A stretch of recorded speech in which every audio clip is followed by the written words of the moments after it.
Thank you for joining us. I'm Andrea Sullivan, Executive Director of Client Services at Interbrand, and I'm here with David Barber, the founder of Blue Hill and Blue Hill at Stone Barns. David, thank you so much for joining us. I think folks are interested in learning a little bit more about how you can integrate a philosophy-based mission, but still, be making money on the other side. Make sure that you've got a sustainable business model. We've sort of calculated that about 30 million people lived within a half an hour drive of the Stone Barns. So we knew that if we hit a chord, correctly on the food scene, we'd have plenty of people who would want to come, and that's proven to be true. So the restaurant is very busy. It is hard to get in because we only have 80 seats, and we're only open for 6 services a week, 1 lunch and 5 dinners. And so if everyone wants to try it once, it's going to take a while. The other, parts though of people connecting with the land and sort of visiting a farm and educating their children differently on where food comes from, was very timely. And I think no one really estimated or anticipated what was going to happen, when we began talking about this essentially in 2000. So over the last 10, 11 years, the press has given it a lot of attention, and there's been a real movement that goes way beyond the work that we've been doing. But makes the Stone Barns all that more compelling.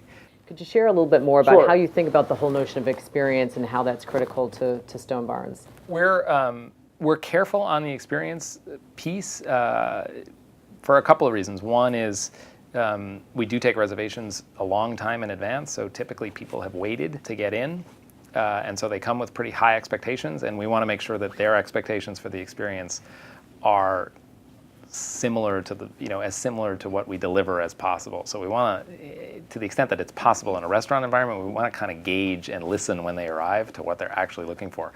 A lot of them are looking for a real connection and description about what they're eating and what's actually coming from that farm versus other farms and why. One of the things that we do is look for almost any window to tell a story.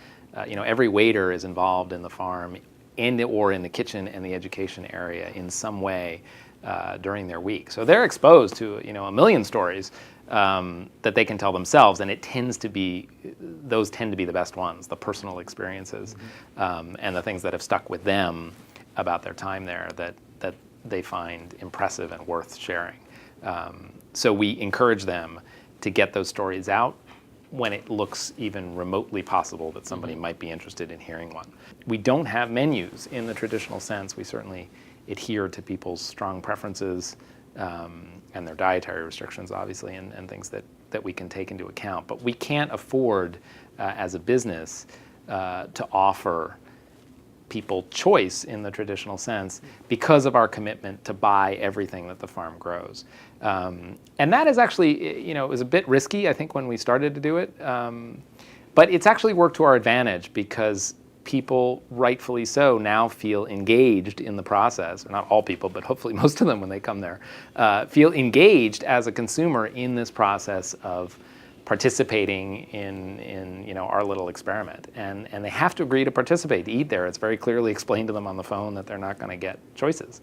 And that means that the farm doesn't get waste, doesn't endure waste because we can afford to buy everything that they grow. So that includes the things that they run a public market 3 days a week. If they don't sell out at the public market, we still take it.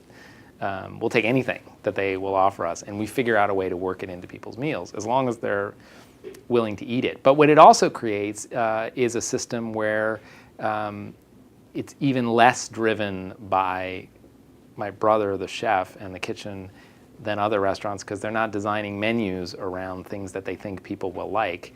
They're designing menus around things that the farmers are supplying.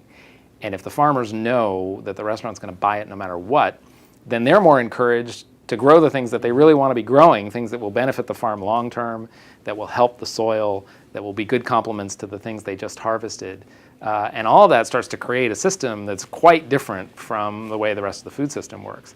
And the short version is it's supply-based, it's not demand-based. The farmer's mission there, the educational stories that they're trying to tell, and the things, quite frankly, that they're being graded on have everything to do with soil health and the long-term sustainability of that land and the idea of improving the land which they were given through agriculture, which is something that modern agriculture doesn't do.